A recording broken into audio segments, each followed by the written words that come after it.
Good evening, everyone. This is Sachin Karnik. Welcome to Angel Wings online personal transformation program. We are in year number 2, week number 25. I want to welcome you all to this evening's presentation and then subsequent question and answer and contemplative session. Just as a quick review, there are 5 stages with regards to the development of one's core energy. We've covered a lot of points already last year, this year. So just as a quick reminder, as a quick review, the first stage is energy activation and utilization. We talked about this last year for 13 weeks. Energy equalization was talked about last year also. Then we started off this year with energy conservation, and we are in that phase of energy revitalization. So currently we are in year 2, and we are actually on week number 25. Right, so just a quick reminder from the 2 weeks ago, we talked about cognitive synergy, that the TEMDE, thoughts, emotions, memory, desire, energy, they have to come together. Those ideas have been discussed before, and today we're going to go into behavioral balance and energy integrity. Maintaining behavioral balance through aligned effort, rest, and rhythm supports energy integrity. It sustains resilience by syncing actions with personal, physiological, and psychological needs. Let's see if we can probe this idea a bit further. So first of all, behavior is our action. This is the activity we perform that is perceived by others, perceived by ourselves. That is physical activity, verbal activity, and I would even go so far to say as mental activity is a type of behavior, although it may not necessarily be detectable that easily. So behavioral balance is the alignment of several components, and that is effort, rest, and rhythm. So if you're taking notes, you can write these 3 points down or try to remember them. Are we placing effort on a day-to-day basis? Yes. We, of course, place efforts for all kinds of actions we perform. But in performing that effort, there's also the need to rest and retract from effort. And then that creates a rhythm between effort and rest. So, for example, we might be walking for 20 minutes. Let's use some simple examples. And then we rest. But the resting is of a special type. The resting is a realignment inside, where energy integrity is supported. Energy integrity refers to the resilience of syncing actions together inside, that the resilience of energy, that is the revitalization, that resiliency is the revitalization. So if you go for a half an hour walk or 20-minute walk, and again sit for 5 minutes or 10 minutes, sit very silently, very steadily, allow energies to resync and allow our mental activity to also settle into that rest. So there's an exercise this week, very simple exercise. Behavioral balance means when we perform action, we try to perform that correctly in a proper way, and then we rest. Effort and then rest. Effort and rest. That's the way it goes. Sometimes we put too much effort in one direction, we don't take time to rest. Sometimes we're resting too much, then we are not active in effort. We're not placing our actions in the right direction. So they go together. That's the synergy. And that's what's called behavioral balance. Now there are, of course, physiological and psychological alignments. The physical aspect of the body, our body, as well as our mind, they come together. All right, so those ideas, I think, it should be very clear at this point what all that means. Now, understanding behavioral balance. Behavioral balance refers to the strategic alignment of one's actions with their internal needs, capacities, and rhythms. So, our action, which is mental, verbal, and physical, at all 3 levels, mental action, verbal action, meaning speech, and physical body movements, are they strategically aligned with internal needs? So we have all kinds of needs. We have needs physiologically. We have needs psychologically. We have so many needs. We need to talk to each other. We need socialization. We need good family life. So many things are needed like this. And plus we have our own inner needs. We want peace. We want happiness. We want stillness. We want joy. We want contemplative energy, whatever. We have all kinds of internal needs. So the first step here is to recognize this week, what are my inner needs? And how am I going about trying to satisfy them? Trying to meet those needs? Am I doing it through a balanced state, through a behavioral balanced state? So that I can reach my alignment? Or am I doing it out of alignment, out of some type of a lack of calibration? So conscious calibration of effort and rest and routine are needed for productivity and well-being. It's a conscious calibration. Another very important words. You can write those down. To recalibrate again and again consciously. Right? So effort, rest, and routine, to set up good routines, because we're moving in cycles, physical rhythms, etc. So there are several points here. I want to make sure this is very clear.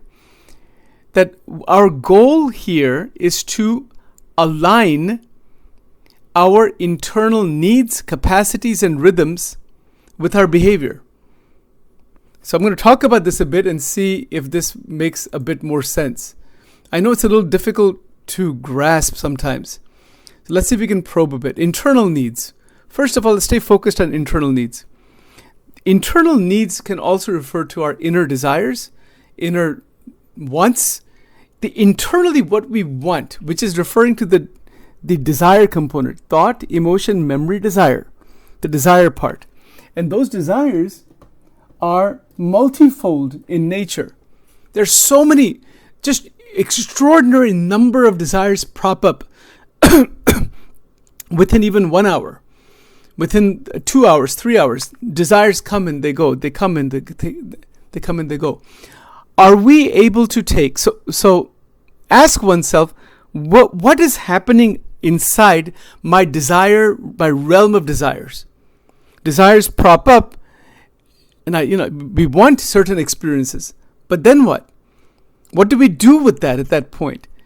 Try to bring it into a realignment inside. Now, how do we do that? I mean, what exactly is needed for that? The very first step is to really be aware that there are these desires coming up. And the second step is to be aware that those desires are not me. These are the two foundational steps. Otherwise, we will not be able to do anything else after that. If Sachin is identified with Sachin's desires, I'm lost right there. The desires are mine. They are within my mind. They are not me. I'm trying to, the discovery of who I am is going to happen after we reach self-mastery. I mean, it's even happening now. It's not like it's not happening now. But we cannot really discover who we are until we reach a state of complete or quite high levels of self-mastery. And to reach that level, this is still foundational for that. So that we are aware, step one, this desire is coming up, all right. I want this, and I want to go there, and I want to do this, and I want to eat this, and I want to talk to this person, and whatever, all right. There's the I want. Okay, fine. But whatever I am wanting, which is the desire structure itself, the desires itself, that is an experience also. That's not who I am. That's a stimulation, that is an experience I'm seeking. Fine, there's no issue with that as such. I mean, that's just there. But now, the third step would be, it's a realization. This is a critical realization that I can take action. I can take action with imbalance, and I can take action with balance. That's a big difference. So, for example, let's say I have a desire to go to a restaurant for a certain meal. So the desire is there. So what do? We are planning for it. We'll try to go for it. We try to fulfill a particular desire. But the third step here is to remain internally in a natural, balanced and joyful and harmonious state, and allow various desires to be as they are, and we can take steps to fulfill them, but not to try to fulfill them through a state of imbalance. I hope that makes sense. Generally, when desire comes up, we are immediately thrown off. Any kind of desire, it doesn't matter what, it could be a very positive one, a negative one, it could be something that's making us very much elated, something that is very deficient. I mean, whatever it is, it doesn't really matter. It could be of any kind of desire, any positive or negative or everything in between. It can throw us off quite a bit. Because desire, by definition, means the lack of satisfaction. Sachin says, I have this desire, I want to go for a walk for a half an hour. All of a sudden it's cloudy and it's raining and it's storming and my desire is not, I am unhappy. Well, is my unhappiness caused because my desire is not fulfilled? And it can be. I can experience that state, which is not a good state, obviously. So I can start off in step 3 by maintaining my inner balance, and to say I'm behavioral balance, I said it's fine. I have this desire. I will try to fulfill it. There's 3 possibilities of how to maintain this internal balance when desire props up. What happens with any desire? Either it is completely fulfilled, 100%, the way I want it, the extent that I want it, when I want it, it actually happens. Maybe it happens with a family member. You want a family member to do something, and they do it exactly the way you want, when you want, to the extent that you want. And there is so much happiness and gratification, and that this person did exactly what I wanted. So that's an example. Or maybe you go to a restaurant and you order your favorite dish and it's made exactly the way you want it. The right temperature and the right quantity and the right texture and the proper drink is with you, and you're sitting in your favorite chair and the AC is on in the right way, but the music is not too loud, and all those criteria are met. So desire is met at its highest levels. Temporarily, no doubt.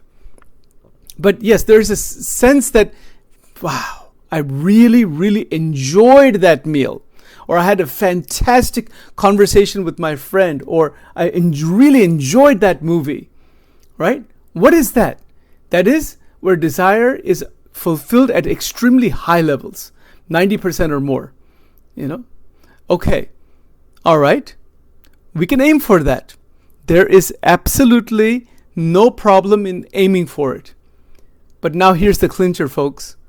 Are we aiming for it through internal deficiency, internal imbalance, behavioral imbalance?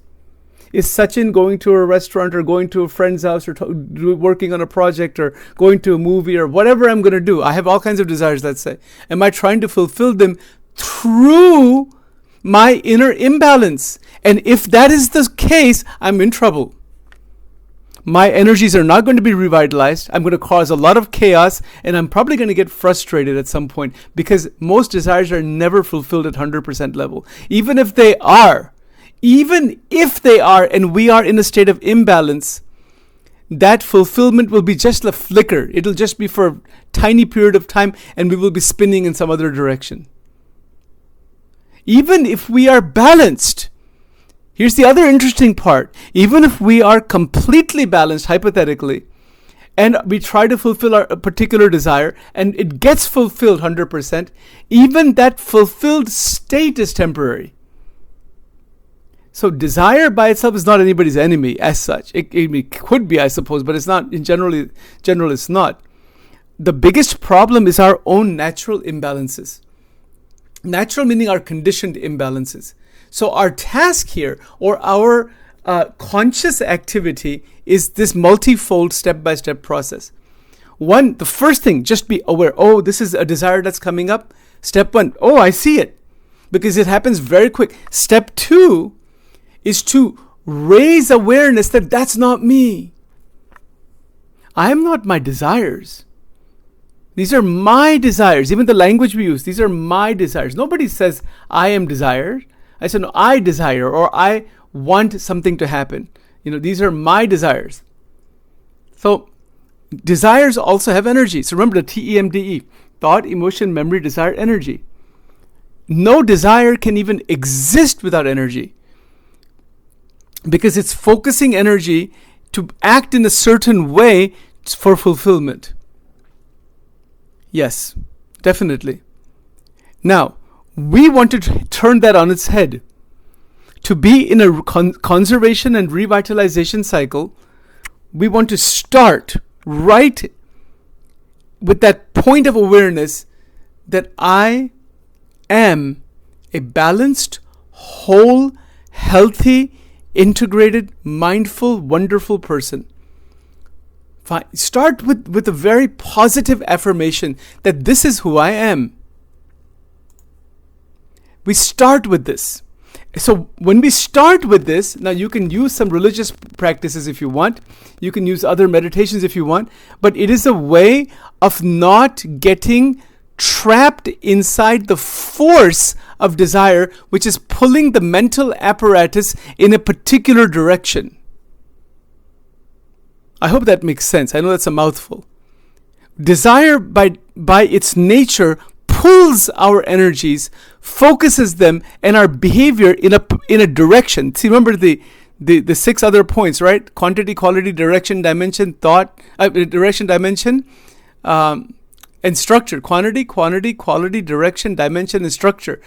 So the direction changes.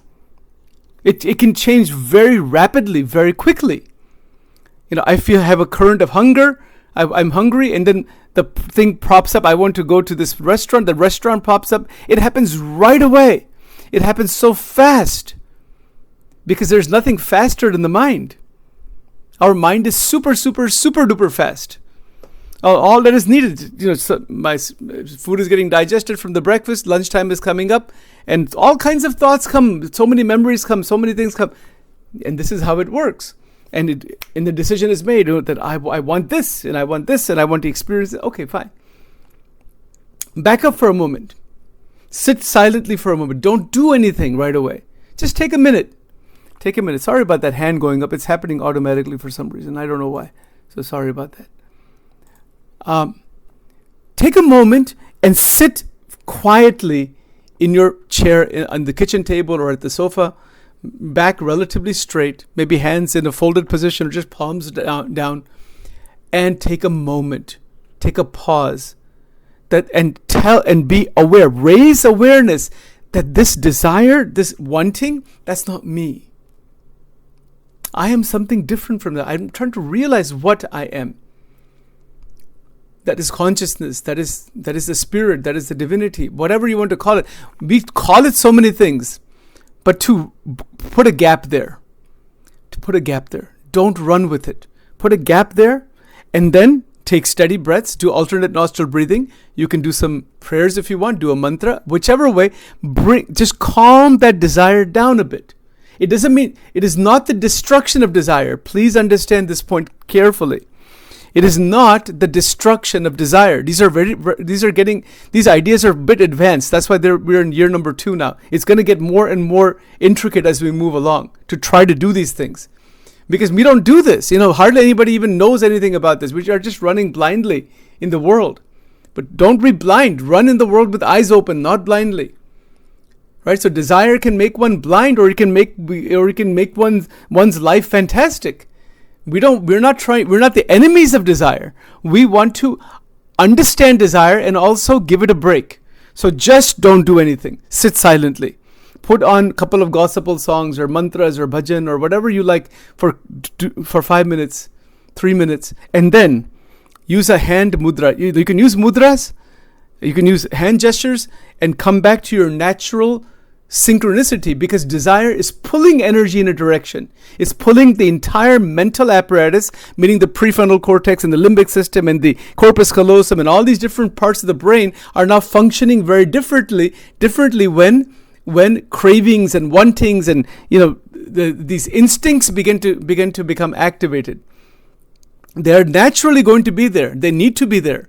But at the same time, come back into a natural behavioral and internal balance where we are aware of the inner needs and also aware that the force of desire is energy, that's the force within desire, and the desire itself, which is just a word. I mean, we're just using that word, but it's experiential. That's not me at all. That is an experience that is happening within me. For example, if there is an apple in my fridge, and I have some apples in my fridge, I'm sitting around doing my computer work. This happens quite often. And then a thought will come for a snack. But so many possibilities might be there. I might have 20 different items to choose from. But then in my mind, that apple pops up. Okay. It pops up. So the tendency is what? Depending on the strength of that, just to get up and go for it and cut the apple and put it in the mouth and start chewing it. Take a break. I said, this is desire? Very interesting. Let's sit silently. Let's use that as an opportunity for meditation. So when the forces show up this way, when there is an internal need, there is an opportunity for conscious calibration. Let's go back to this slide for a moment. So I'm going to show you this thing. I want to make sure this is really, really clear. Again, the point about all of this material is application. Our program is 100% application for me and for you, for all of us together. We're doing this together, right? So these concepts, they shouldn't be just concepts. We need to understand it and apply. Understand and apply and see its purpose. Conscious calibration. Take the simple apple example, and you can use this for everything in life. That image shows up in my mind. I have the instinct of hunger. I want that experience of chewing the apple, swallowing the apple. Now, what do? Am I to deny that experience? No. Am I to run after that experience? No. That experience, I want that. You can say, I want it, but I want it, or I'm going to engage in going for the apple and cutting it and then putting it in my mouth through balance, through strategic alignment, and through conscious calibration. All 3 points. With all 3 points combined together, I will then engage in enjoying the apple.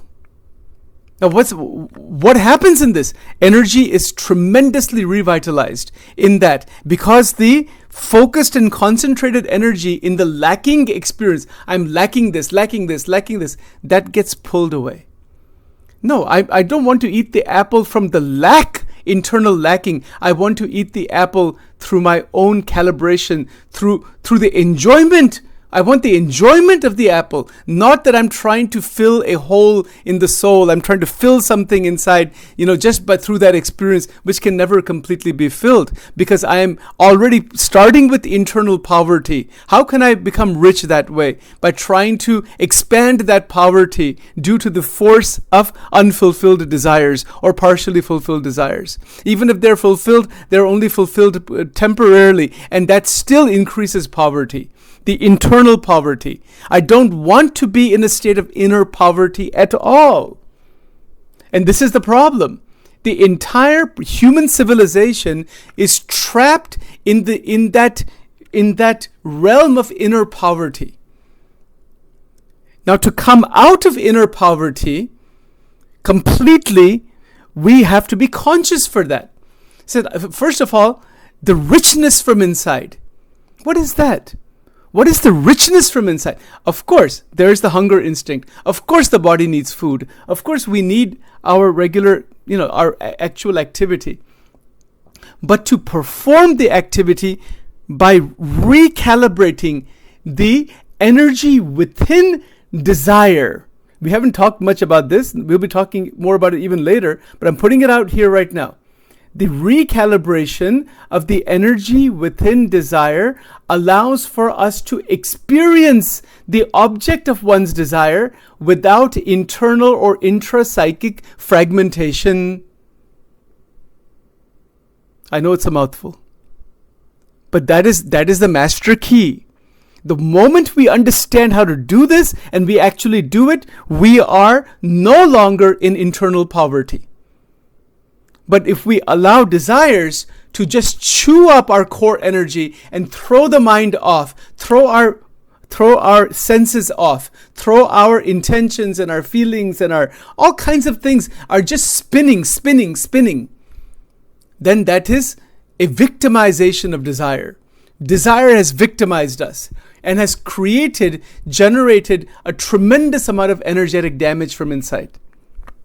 And it damages, in fact, the way the brain works, particularly in addictions, which we are going to talk about starting probably in August. A monthly presentation is going to be done, and then eventually I just want to do it weekly, but we'll see how it goes. Addiction is the prime example of that. But let's not worry about that right now, that's a more advanced form of desire. That is super desire. But in any desire at any level has a place. Right now, Sachin has a desire to talk about this.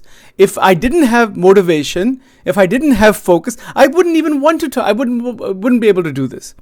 We cannot perform any activity without motivation, without what we are calling, different wants and needs and desires. These are the motivators. And then there's a lot of neurochemistry that goes with that. Dopamine as a neurotransmitter is highly implicated in motivation and in muscle movements and so many things, because the brain is controlling the entire body. So another way to think about this is we want our brain to function at optimal level and not just at the animal level. Even animals stay within a range. They reproduce at certain times. They eat at certain times like that. They don't go beyond that certain programming in that animal body. But we are an animal, but we are not just an animal. We have more intelligence. So what we have done, we've taken our baser instincts and found ways to expand them even further. And then we get trapped inside that. And we harm ourselves and others. Right? So the point here is that we can start by recognizing the force of energies. And then to see, okay, let's settle it down. Let's bring it back down. Bring it down a couple of notches. There's no need to act right away on just what the impulses are. Our tendency is that the impulse hijacks decision making. It hijacks our behavior. Say I want that apple, but if I haven't had a red apple that I enjoy, if I haven't had it for 4 months or 6 months, and I bought really nice juicy dozen apples, and they're ripe and everything, they're sitting in my refrigerator, and I've been thinking about it, and when I'm hungry enough or whatever, I go for it. I just want to go for that. Okay? That's fine. That's that. But take a step back. Come back into realignment. Allow the force of desire to settle down. And then say, yes, I want that experience. Now the experience will generate a very good quality satisfaction that is not satisfaction that is trying to resolve the internal poverty. That's the difference. Most people are living inside some space of inner deficiency, and then to try to fill the deficiency through the objects of the senses, through various experiences. Many people take vacations just for that reason, because it's an escape. Even the many vacations are called escape away to this island, escape on this cruise ship. The advertising agencies use that word, escape. Why do they use that word? Because people are fed up with their lives. They're tired of their same routine and same this and same that. And I want to go on vacation. Why is that? Because of the lack of realizing the art of living a joy that is filled with inner wealth. When we realize how to do this, every day is a vacation. There's no question of going on a vacation. There's no question of escaping something. Yeah, you may go. That doesn't mean you don't go. You can go wherever you want to go. But not to perform an activity through internal deficiency. So hence, the resistance that is caused by desires is gone. And due to that, what do we have? What do we have? We have a conscious state of calibration. Now, how beautiful is that? We are able to calibrate our efforts. That's the action to be taken to fulfill desires. But we're doing that in a restful, harmonious way. And then we continue our activity in that. This balance prevents extremes. Chronic overwork is prevented. Prolonged inertia is prevented. Right? So both of these are prevented across the 12 domains, 12 dimensions. It's absolutely wonderful. Now, let's go a little bit further in this. A lot of interesting, fascinating ideas. Energy integrity is the state of maintaining coherent and sustainable energy flow in the body and mind. That is called energy integrity. Fantastic. Wonderful. So it is a certain range, coherence and sustainable energy flow. Energies are activated, they're moving, they're rejuvenating. Actions are performed across across multiple domains. And this integrity is such that one's vital energy is not scattered, it is not misused, it is not depleted, but it is preserved and channeled in the right way. Purposefully doesn't mean just performing like high intensity activity. No, it's just regular settled enjoyment, finding joy in small actions, all of that. But it's preserved, it's not depleted. So behavioral balance is one of the key pillars that supports this state. This is a concept for this week for us to meditate on this concept. Energy integrity. It's a tremendous thing, my God. If Sachin can really live in that state an hour at a time, literally, maybe I would even say do it a half an hour at a time. Take these couple of slides and I'll put them in the WhatsApp and you'll have them and all. And this recording will be available tomorrow. Take this integrity and make it your own.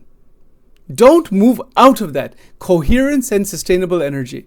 Coherent energy flow in the body and the mind. But if for that to happen, again, recognize the scattering phenomena, the misuse phenomena, and the depletion phenomena.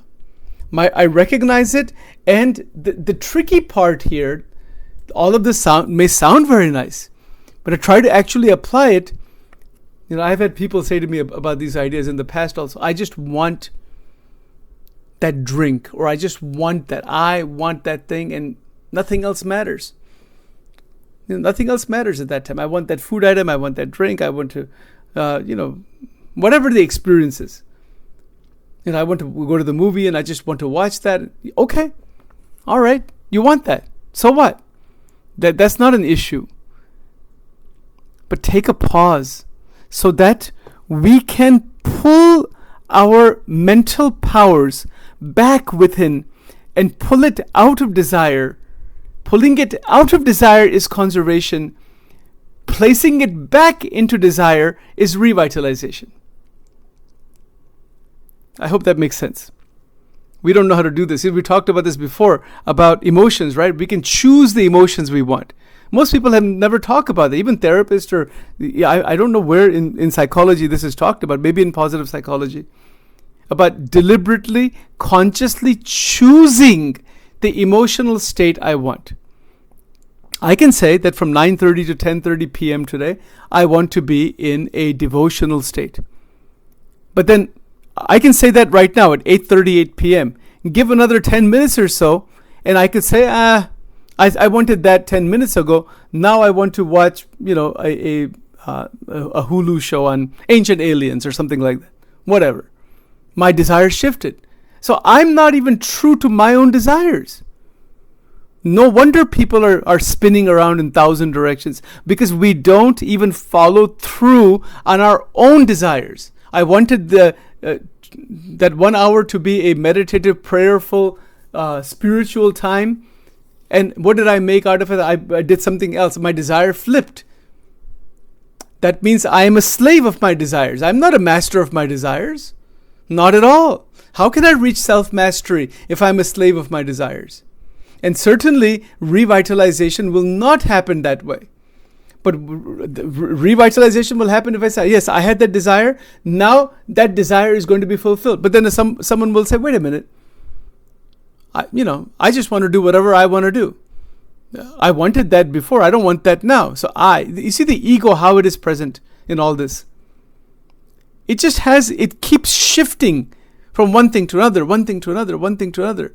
And this creates energy fragmentation. It creates contradiction, because then Sachin will watch 1 hour of something on Hulu or Netflix, and then that other desire that was still lingering from before, it will prop up and say, I shouldn't have done that. I should have spent this hour actually reading some scriptures or doing some meditation or doing the other thing which I wanted to do. That hour is now spent behind this.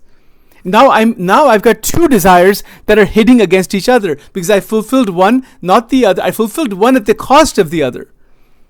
This is a war that happens inside. So once for the moment, I may just enjoy that show, but then later on, I'm in contradiction.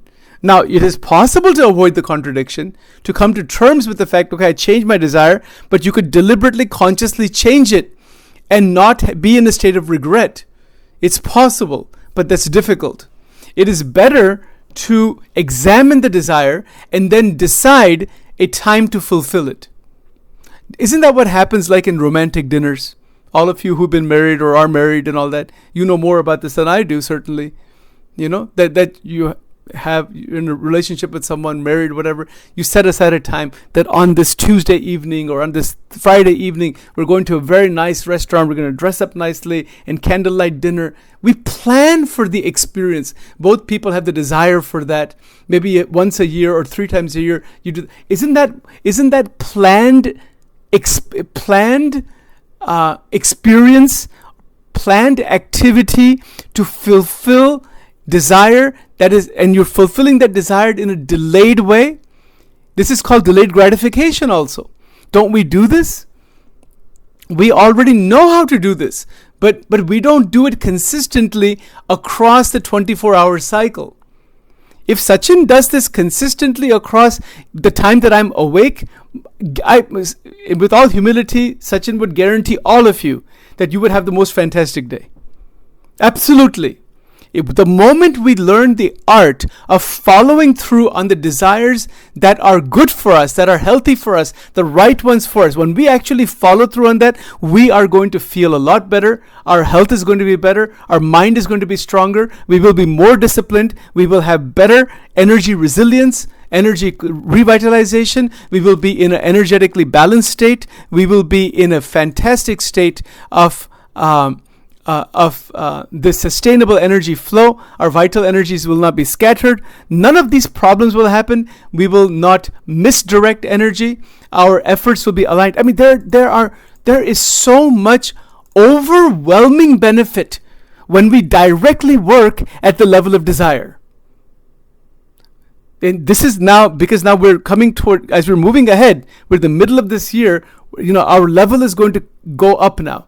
Because our next stage here is next year, but in January, we're going to crack the door open into self-mastery. And this is all foundational for that.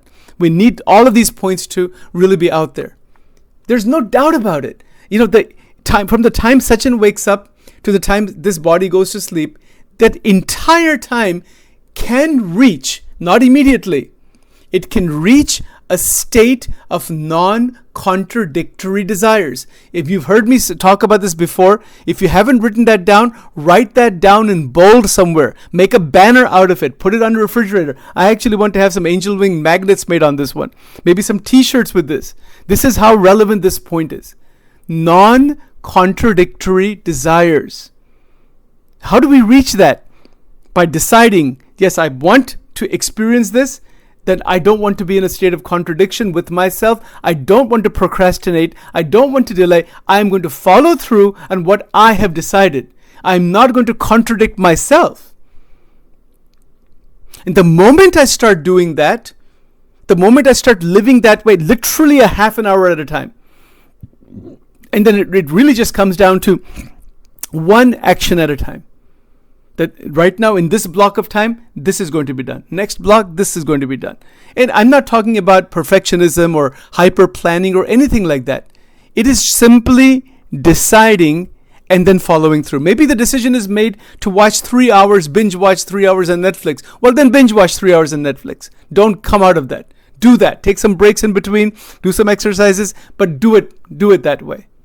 But if you say, no, I'm going to read 25 pages of the Bible or of the Gita or of this or of that, then do that. Then don't come out of that.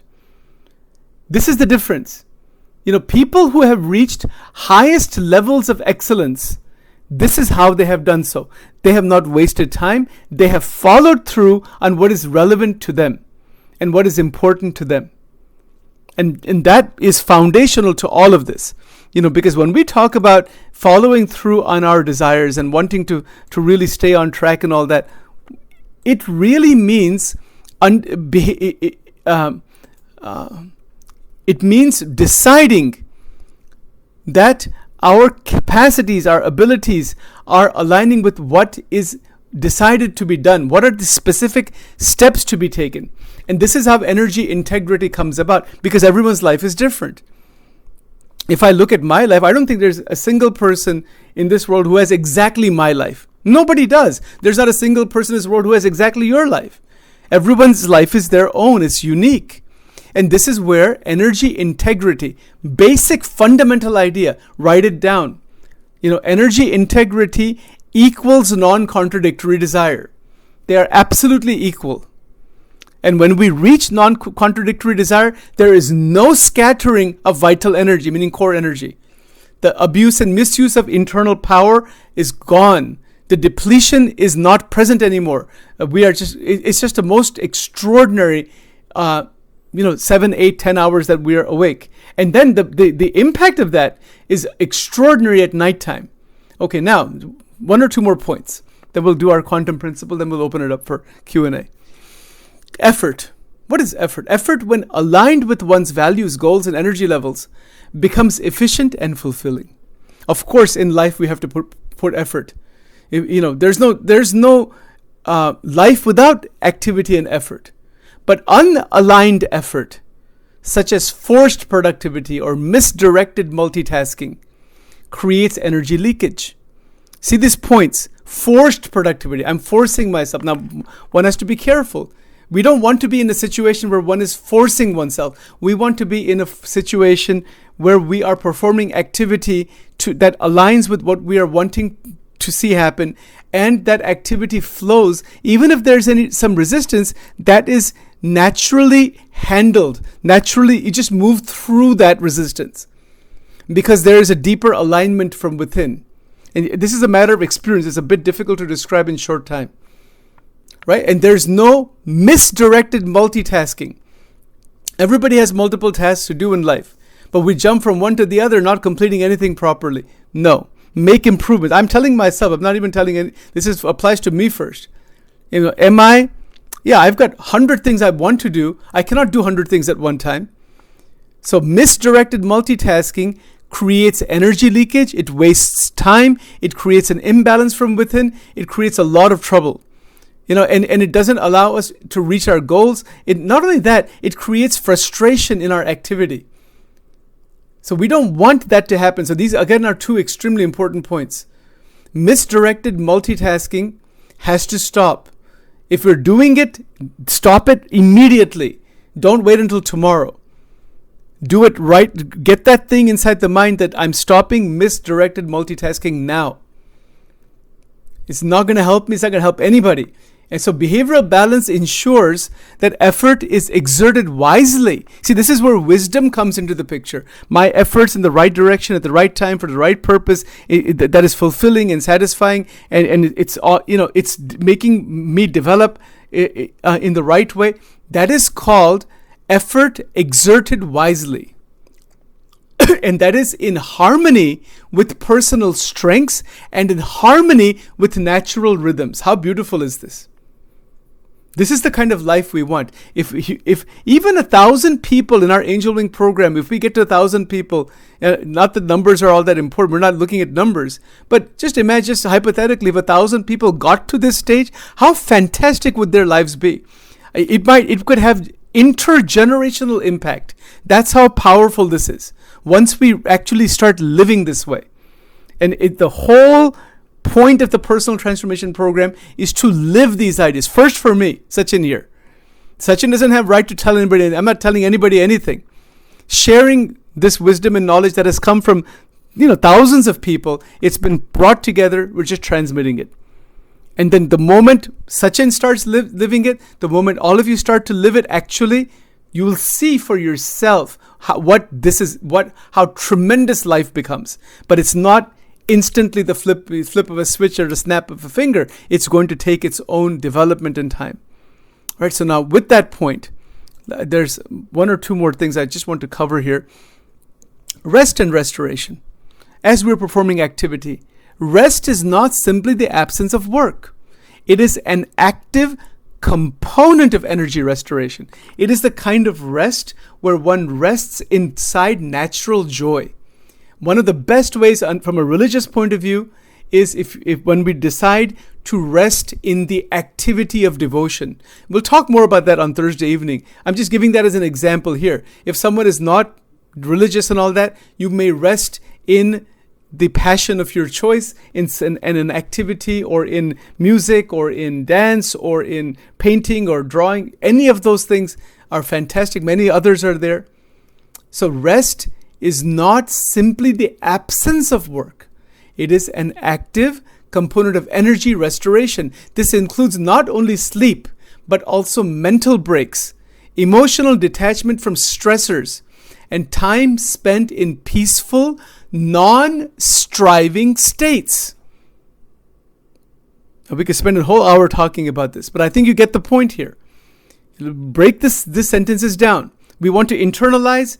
It's not about simply information. It's not about my giving information to anybody. This is not just an information session, just a lot of words. Then it won't mean anything at all. We want this applicable. It has to come inside. Bring it inside. Bring these sentences inside and allow these ideas to just open from inside. Look at the points here. Sleep is necessary. Good quality sleep is only possible if the daytime activity is non-contradictory. This is an axiom which Sachin would stake. I would stake my 30 years of research and study on this point. That good sleep is not possible until we are in a state of non-contradiction during the daytime for quite a while, for many weeks. Then that sleep, that entire dream state will transmute. It's a whole very advanced subject, which we will be talking about probably in 2016. That's how advanced that is. We're not nowhere near that yet. Right? So that'll be a sustained self-mastery concept. That's where that comes into the picture. So behavioral balance schedules adequate rest to replenish physical, emotional, cognitive resources. We have resources. But if we burn ourselves out because of too much activity, too much thinking, too much analysis, too much emotional turmoil, too much worry, tension, fear, this is burning out the candle. It's fast. If you have a candle that is lit, it's burning it out, then there's no more light. We don't want to burn out our internal resources because they are limited. So we want them replenished. And all of the recordings made up to this point are about this restoration, which is exactly what revitalization is all about. Fantastic ideas. There's significance of rhythms is there. There's a lot more to be said about this. I'm running out of time here. It's already 8:52. Let's go to, we'll cover the rest of this next time because this is week 25. I think tomorrow and the next week will be the last week to cover this particular section on revitalization. And we're going to move into the next phase beautifully as we move ahead. All right. Now, the quantum principle is a beautiful quantum principle, number 25. For this week, and I still have to get this together for some of you with all those cards you have written. So everyone should have a card with this principle. The principle should be written. So I'll send out a special presentation just for that. So you'll have that. The new people will have all 25 principles and all of their definitions and all that stuff. So just as coming up this week sometime. Hopefully I'll get to that. What is this principle? Continuous education at any age. Never stop learning something new. Learn 5 new items every day. That is the standard. Doesn't matter what age. If somebody says, "Oh, I know enough about this," okay, maybe you may know. No doubt. That's fine. But if we want our energies to be alive and active and rejuvenating and dynamic, continuous learning at all ages. Okay, at all ages. But there's a lot of benefits of lifelong learning. You can look at these slides later on. It increases self-esteem. It increases our mental capacities. It expands our perspectives. So many beautiful things happen out of that. Overcoming different barriers is also there. We have the time. But I'm not saying one should be a bookworm. But learn some new items every day. Start studying some subject or something that you don't know anything about. And that's also fantastic. Or some new areas. This continuous learning modality is a quantum quality. Once we are in that modality, it helps us quite a bit across. You can see all the titles here. Formal education, informal study is there. There's a lot of online platforms. They're all free. There's quite a few of them. With all the AIs now, that's also can teach you all kinds of things. There's so many cool ideas are there. Technology in education is there. Adapting techniques. Memory and retention strategies is also available. You see, so I think most people in our Angel Wing core group are in this modality already. You guys are already there. Definitely. Lifelong learning impacts, discusses positive effects on education, etc. Better problem solving, improved memory, increased focus. So many benefits, just benefit after benefit, social and psychological benefit. Learning and aging, so the aging process is impacted by this also. Our brain is healthier the more it is active, right? So we want to decrease cognitive decline by increasing lifelong learning. So cognitive decline is linked to inactivity. Research suggests this. Lifelong learning is linked to, it mitigates the decline, meaning reduces the intensity of this cognitive decline. Engagement, continuous engagement, irrespective of age, improves brain function. We want this, we want this for all of the entire Angel Wing community, irrespective of age. Community programs. And again, we're building a community ourselves, but there's also all kinds of community programs available. Religious and non-religious and social and whatnot. So many are there. There's a lot of case studies. There's a lot of lifelong education stuff actually involved in this, right? So there's financial education, financial funding available. I think in Delaware at UD, if you're over 59 or something, you can take courses for free. You can even get a degree that way. So there's all kinds of possibilities. Provides practical steps to begin continuing education, getting started. Lots of ideas. Writing is great. Writing is a great activity. And that's why we have all these retreats also, right? So creating a learning plan. Again, this is all about disciplining, and it's about developing, but it's a quantum quality, continuous learning. All right, so I'll just skip through some of this. Please remember the vitamin M concept. We're going to have at some point Mr. Ricky Singh to do this presentation for us. He's the person who actually wrote this book, and he lives this idea of vitamin M. It's the most extraordinary concept where money is used as a vitamin. So that idea, we've talked about it before. And then try to save certain amount. It's not easy to do this because our tendency is to waste money in many different ways. But if we can learn how to use it as a vitamin, then it is the most extraordinary thing. And the whole book is available online, Vitamin M for Body, Mind, and Soul. That book is available for free download, ricky-singh.org. And I'll send it to you. He's got a bunch of books that he's written, and this one is available for free also. Right, so having said that, standing homework exercise, simple question. Where's my energy going this week? How am I conserving it? How am I revitalizing it? You can write some paragraphs on it. I've given some exercises to do. You can do them this week. But just remember, what is the master key here? Is to recognize where and how can I reach a state of non-contradiction. If we can keep our eye on the ball an hour at a time, we are going to be the greatest self-masters. You don't realize right now, I may not realize it also right now, but where this will go.